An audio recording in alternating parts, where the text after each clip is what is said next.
let's hand the floor over to Jason for his session. And Jason, the stage is yours. Okay, let's go back to Jason. Hello, folks. Hello. Yeah, I think what it is at the minute, we can hear you fine, but you seem to be getting a bit of a lag on your end. So hopefully this is going to go okay. Yeah, hello again, folks. Yeah, my name's Jason. I do run a small channel called Small Optics, and I specialize in visual astronomy. And I'd just like to have a little chat with you today on if you're thinking about getting a telescope or maybe you own a telescope. The sound is much better again. Okay. Yeah. Great stuff. Yeah, and yeah, if you're thinking of buying a telescope or got a telescope, one of the most common comments I get is, why can't I get clear views in the eyepiece? And I can guarantee usually it's nothing to do with your telescope, it's to do with certain things. But first, we'll cover them all. I'll try and get them all in this short time. But I want to go back right to the beginning of when you first get your telescope, or you may have had your telescope a few months. And one important step that a lot of beginners skip is to actually learn the way around the night sky. Now, this just simply means learning the constellations. Now, don't worry, it's not laborious and it's not torturous in any way. In fact, it's really, really rewarding.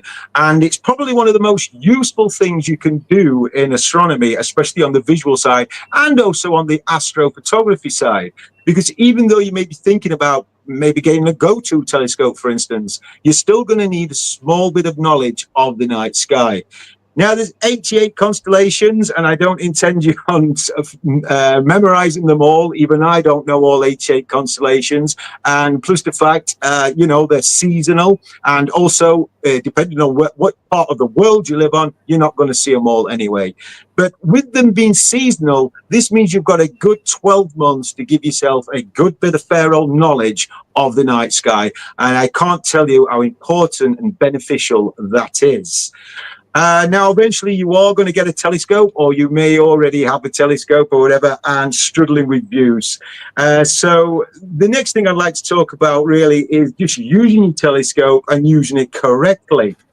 And one big step that a lot of people don't know about, especially new telescope owners, the importance of actually cooling your telescope down or acclimatizing it to the outside temperature. It is one of the most important steps. You can't you'll have no chance of getting any clear image if your telescope is not acclimatized. Now, you just simply leave your telescope outside, usually for about 25 to 30 minutes. I would add at least 5 minutes per inch up to that. I mean, with large telescopes, you can leave them out there for a good hour before they actually get acclimatized to the same temperature of what's outside.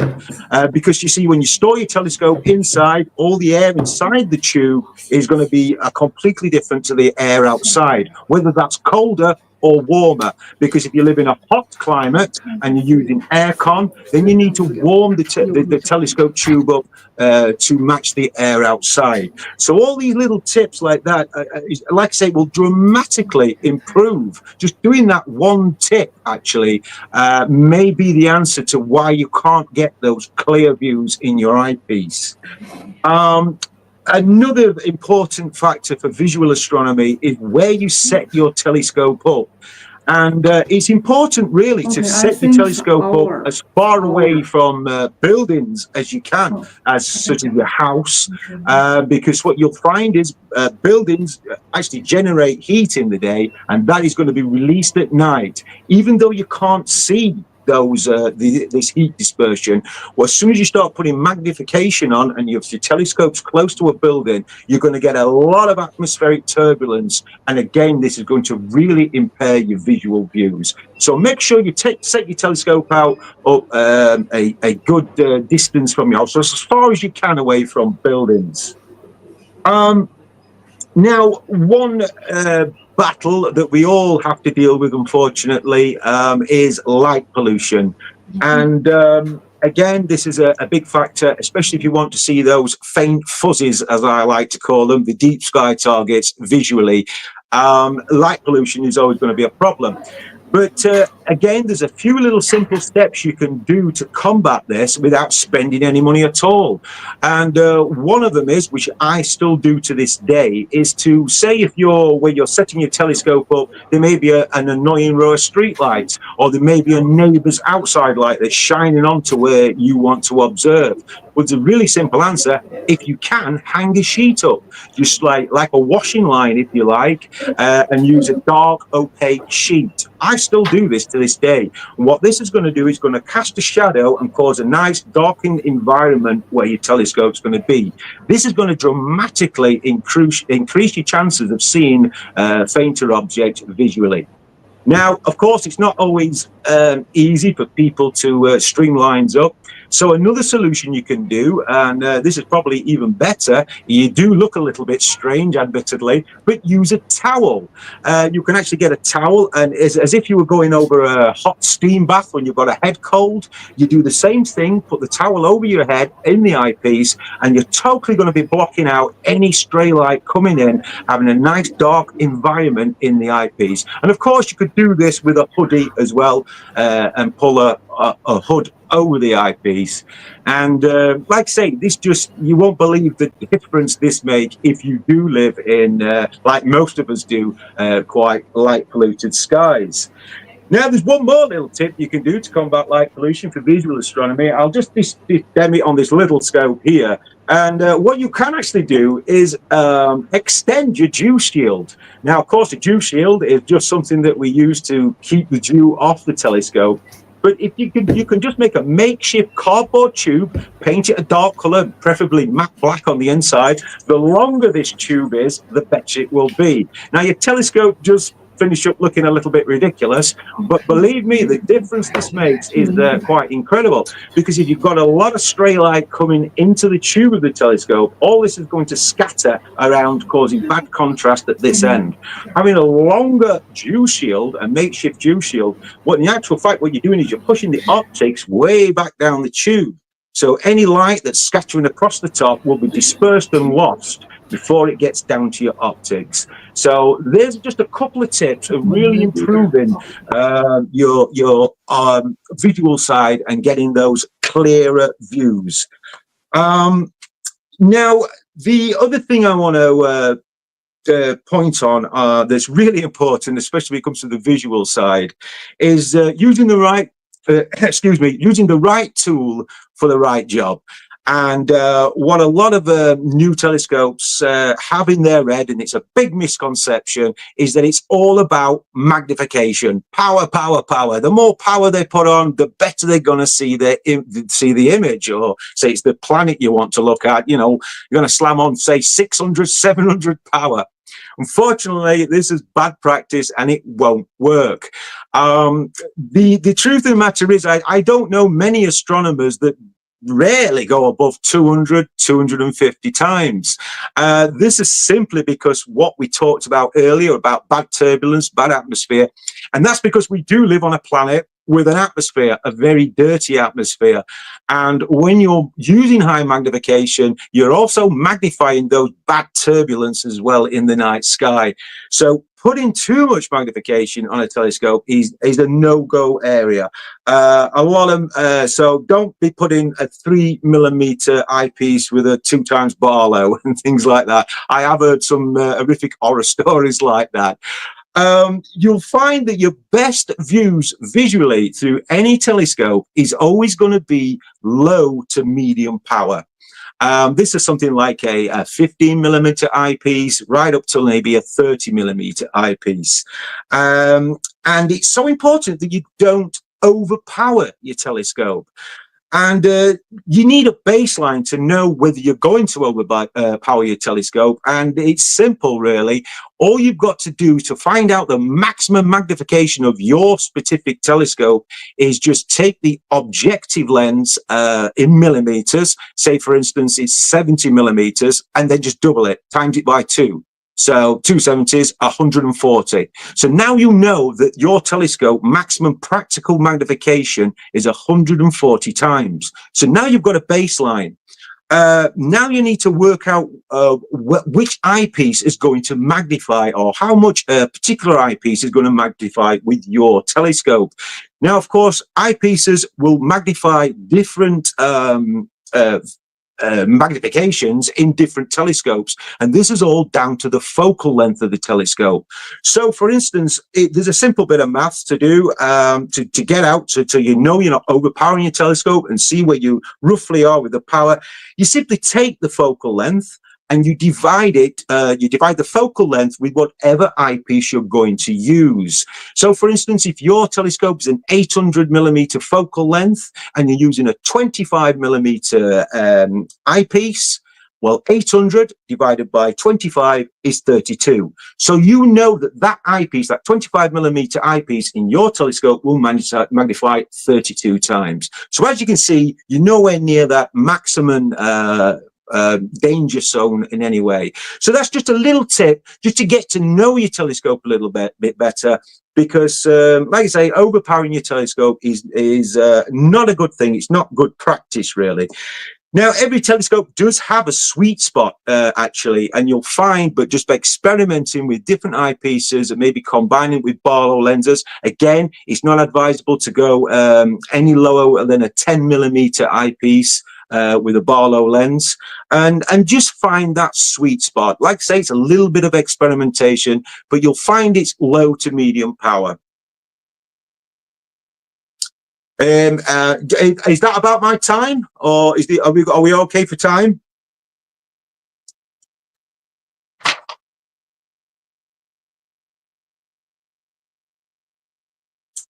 Yeah, we're okay for time.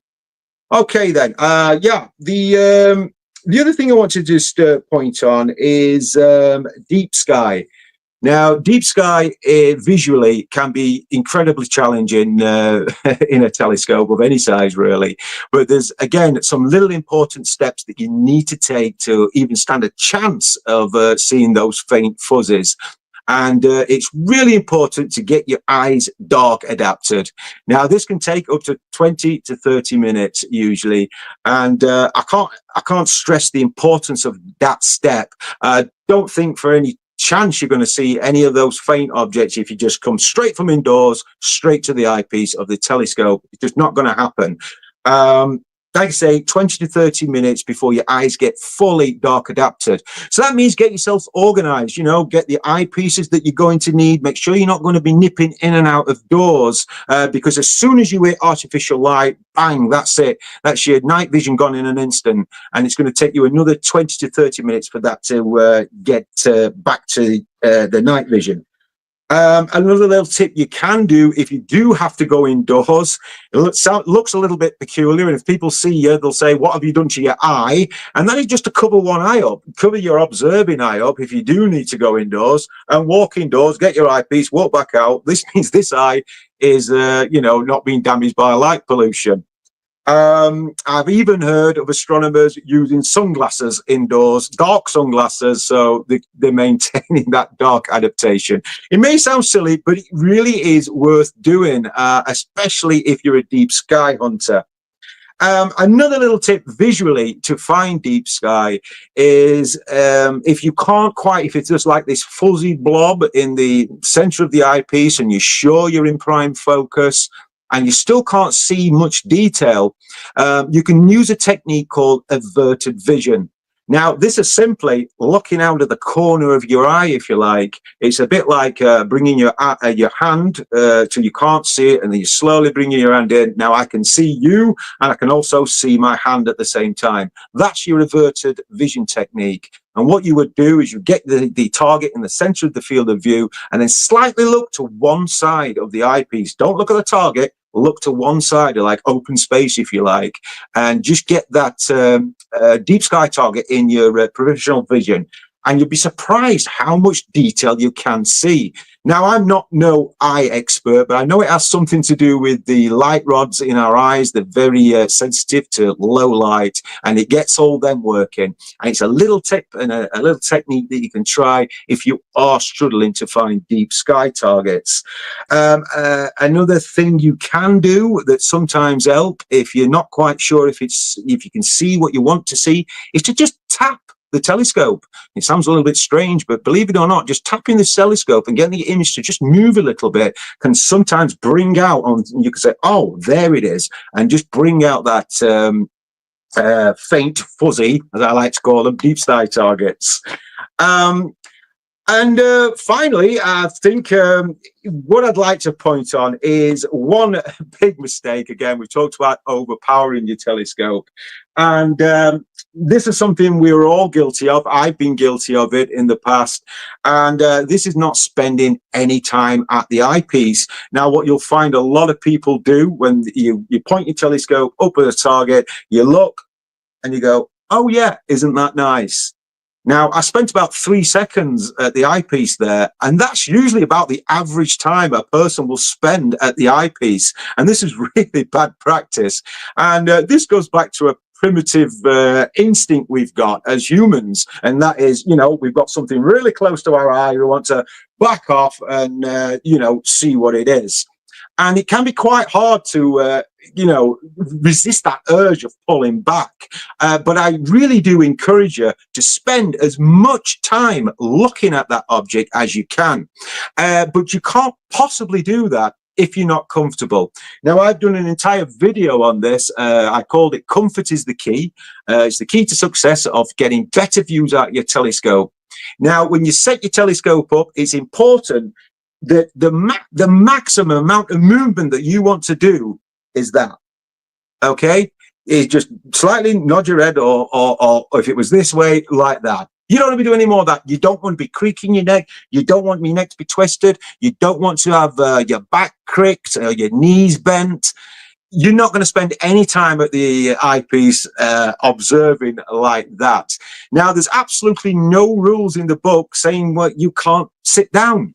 That's exactly what I do at the eyepiece, is just sit down, get yourself comfortable. And that's the most important thing I can say. So if you just follow all these tips I've just done, from cutting down the light pollution, getting your eyes dark adapted, making sure the eye environment is well shaded, and certainly make sure that you're comfortable at the eyepiece and you're going to enjoy the night sky so much better. Well, if I've got any more time, I've a few more things to say, but if I've used my time up, I'll hand you back over to our hosts.